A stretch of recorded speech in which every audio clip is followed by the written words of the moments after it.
Coffee roasters have been around for a long time. They last forever. There's like still ones from like late to 1800s, early 1900s, like a lot of the European ones. Yeah, they last a long time. Some of the older ones are more manual. They don't have all of the gauges inside of, you know, the temperatures and the probes. It's more of a, you know, see, smell, touch type aspect of it, which, you know, you learn over the years.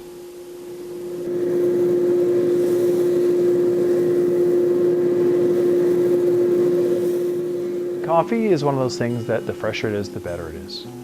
So obviously whole bean is the best way to keep it versus ground. But I know a lot of people freeze it, and even when I go to Florida and see my mom, she'll put her order in, she'll say, I want, you know, 16 bags, and she'll put every 1 pound bag in her freezer and pull them if she needs it, but leave the 1 pound on the counter. I'm originally from the States, so I'm not an original Brandon boy. I did real estate down in Florida, and my mom, my sister still are down there, and they still do real estate down there. It's not my cup of tea. I'm not aggressive enough to be a real estate agent, and I got tired of doing open houses on the weekends. Right now I have 3 stores. So we have the store on 18th Street, store in the town center, and the store at Brandon University. We also have a kiosk that we do all of the Wheat King games in the Keystone Center. And then we also have a trailer that we take in the summertime to different fairs. So we just got done with Brandon Summer Fair. And then our next event isn't until Winnipeg Folk Fest. It originally started out, Jeff and Zeta Dykes, I think it was his sister had a Forbidden Flavours in Calgary. So it was just an ice cream shop. So that's where they got the idea, saying, well, ice cream's great, but it's mostly just a summer thing. So they wanted to incorporate coffee with it. The store on 34th Street closed in February of 2010. Well, they were our franchise and they were also our supplier at the time. So when they closed, there was about 2 months period there where we were getting our stuff basically out of Winnipeg. It just wasn't the same. A lot of our customers didn't like the coffee as much, and it wasn't local anymore. In April of 2010, I bought the roaster, and Bev, who did all of a lot of the roasting for Jeff, who was trained by Jeff, took over. She said, well, if you buy the roaster, I'll roast for you. So I did. So I brought it back to Brandon and brought back all of the roasts that that we liked and our customers liked, and control back, because once the supply chain's out of your control, you don't really have a say as far as quality.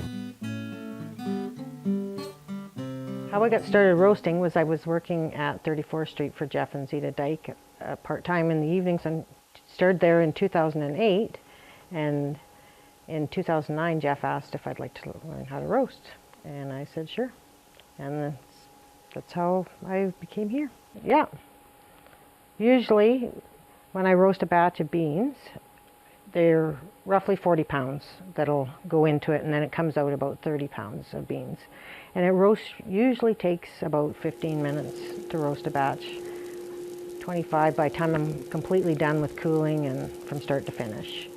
So I can usually, it depends on my day, I can do 10 or more batches in a day, but usually stick around 8.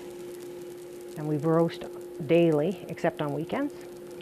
I take my weekends off. Funny thing is, we never have a pot of coffee brewing out here, even out with all these beans. I usually bring a travel mug of coffee to work in the morning. Because we get a lot of requests from people that have lived here or have family here that always rave about our coffee and say you can't get anything like this at home. So we have people that are either in Regina or Calgary that want it, or Winnipeg, or I think even we have one in Kenora. And we have one guy that came up here and was staying in the Canada Inn, and he was building the casino out in Carberry, and he's from Mississippi. So he called and wanted to order coffee, so Bev ships him out. I think he orders 50 pounds at a time. So we do most of the businesses in town that get coffee service, and you have to have enough, obviously, employees to make it worthwhile. It costs a little more than just going and buying Folgers or Maxwell House. So it's for the people that actually like the taste of good coffee. So we supply Lady of the Lake, Area Firehouse, the fire halls, police station.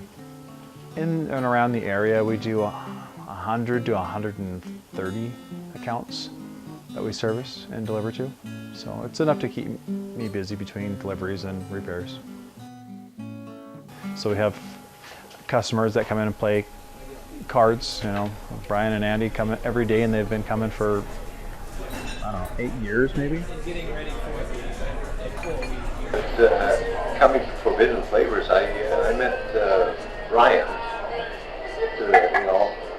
through a mutual friend, and we went and had coffee in different places, and eventually we settled here because they had booths in here, and it was a very comfortable place. And then he one day decided to bring his crib board along, not too long after we met, and we played cards. That was the medium we used to visit. So he sold the house, and he gave all of his possessions, his wife's possessions, to charity and that. Today, he's leaving to Vancouver. Well, no more crib here. Nobody to teach me how. I'll still keep coming here, but the crib, dreams are gone, at least for the moment. So we just feel so comfortable here. We originally, almost embarrassing that maybe 3 or 4 times a week. Yeah. Well, my favorite coffee is usually the French vanilla. It's a roasted coffee, not a sweetened coffee. So I picked the flavored coffee because there's no other coffee places, even though, in other cities that I can find, that have a flavor. And we seem to like every one except the coconut cream. My favorite drink here is probably an iced coffee. I like iced coffee a lot. That's what I'll do on a flat summer's day. Very nice, and then it lasts a lot longer while I'm talking to my friends. My favorite coffee to make would be a latte, just because you can practice the latte art. And I don't make a lot of drinks anymore, so it's still fun to do. So, because people's impression when you make it is they're pretty shocked, after having just a standard coffee or something doesn't have a design. I used to make, basically my latte art would be hearts for the ladies or more like apples for the guys. I wasn't as good as some of my staff. I had the kits. One of my staff actually made a dragon. It was pretty impressive. I can't do it. For us, it was more about having fun and also for the customer experience of getting that drink. Or somebody took the time to make something special. I think Forbidden Flavours is unique because we started out as a small local coffee shop. We roast our own coffee, so we take pride in that. We don't do a lot of things like the shops do. We don't do a lot of food. We pretty much specialize in coffee, and that's what we do, because you can't do everything great. So we try to stay with coffee, and that's our key component. We try to be great with that, and we try to build a relationship with our customers. So we have a lot of customers that have been there since we've opened. So you see, them for a long period of time, their kids, their grandkids, so you get to know them, especially if you're a long-time employee.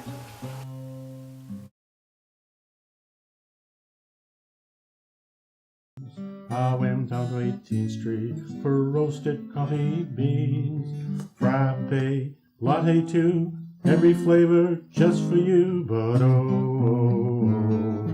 roasted coffee bean, roasting, roasting, roasting, roasting, roasting, roasting. I went down to the coffee shop for roasted coffee beans. I went down to the coffee shop for roasted coffee beans.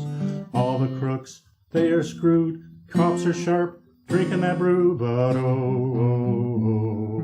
roasted coffee beans, roasting, roasting, roasting, roasting, roasting, roasting. Said roasted